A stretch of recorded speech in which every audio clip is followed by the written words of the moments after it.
Hello everybody, this is Solar Tiger with another aquarium video. Today I have upgraded my lighting. Before I was using one single fluorescent tube, one 25 watt T8 fluorescent tube, but I was having some issues with there not being enough light in my tank. So if I show you some things that was going on. Okay, you can see that here I have some red plants, but if you look closely at the red plants, they are not all completely red, they are starting to turn green, and that's a sign that the aquarium lighting is not strong enough. So when the light is not strong enough, red plants tend to go green.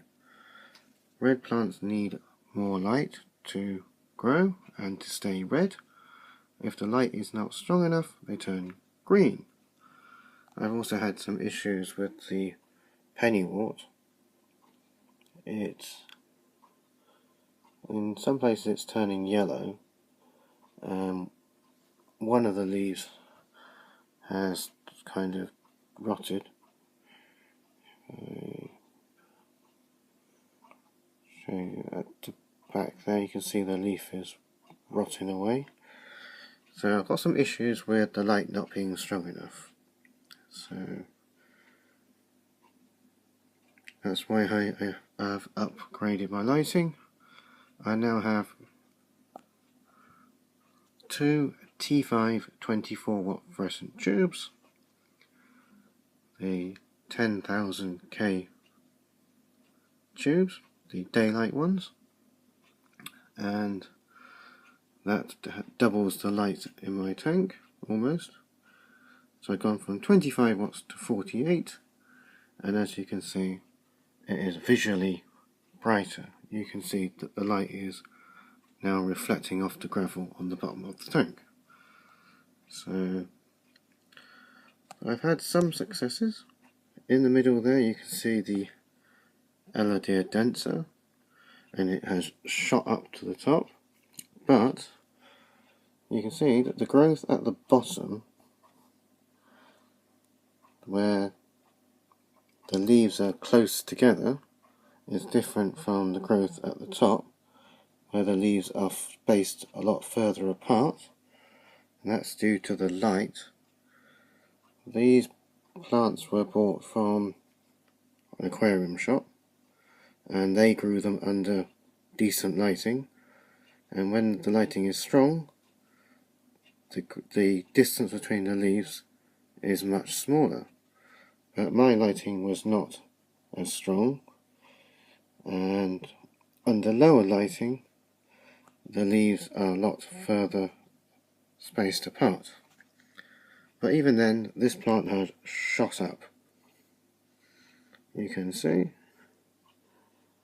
that, sorry about that, but you can see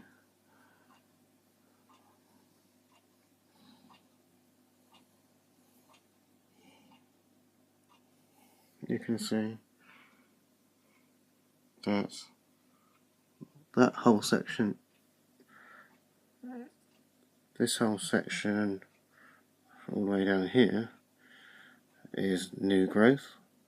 So it has been growing quite a lot, this Eladia denser, but due to the light not being great, the leaves are spaced a long way apart. So I bought some new aquarium lights. So this is a 20-gallon tank, and it had one 25 watt tube on it previously, which meant that the light was very low. So now we've got 48 watts of light now, which is a lot better, and you can see visual reflection of the light from the bottom of the tank, and it looks brighter. So also you can see that the canopy is different. I'm building a new canopy, a homemade one, but this one is actually made to measure for the right size of the tank. So this wood we sanded to get rid of the brown colour paint, and it will be painted black. The lights now are run on this ballast.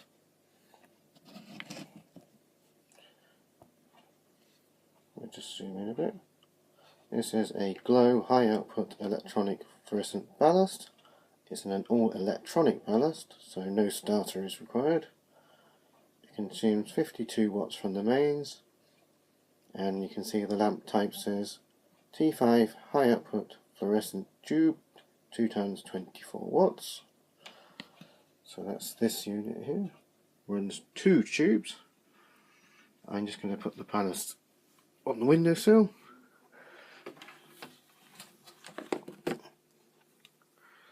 Right, you can see that the top of the canopy is flat. This is a temporary setup at the moment, just so I could get the lights actually on the tank.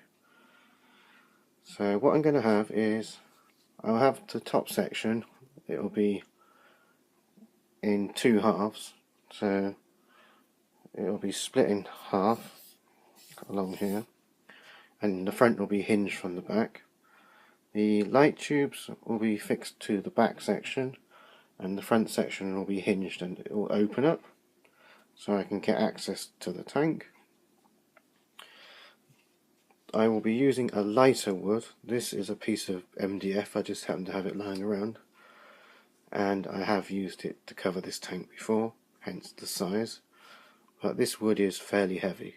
MDF is quite heavy, so I will be using some pine boards on the top of here because they're a lot lighter. So at the moment this is a temporary setup, and I will show you what it's like inside and how the tubes are attached to the top section. If I just open it up, I'm just going to open it up. I will be notching a hole for the cables to go through. So if I open it up, you can see, oops,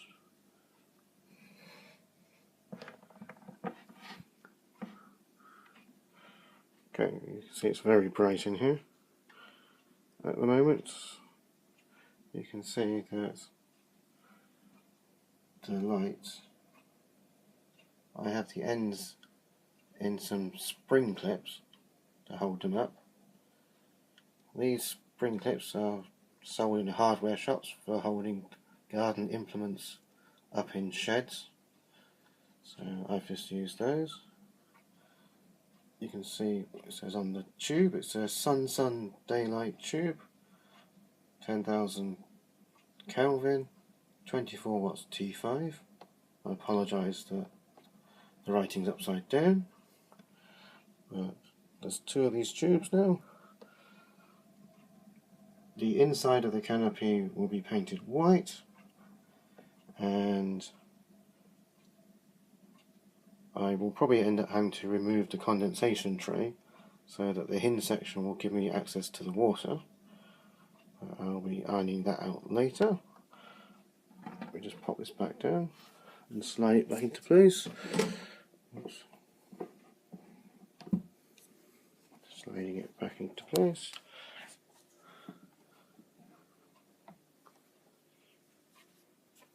So it's all a bit of a temporary setup. You can see the light leaking out the back because I need to notch out for the cables, and you can see there's gaps around the front. What I'll probably do is, with the wood that I put on the top, I'll probably stick some draft excluder around the side, and that will seal the light inside. So I like the top of the aquarium to be flat without any light units sticking out of it. So this is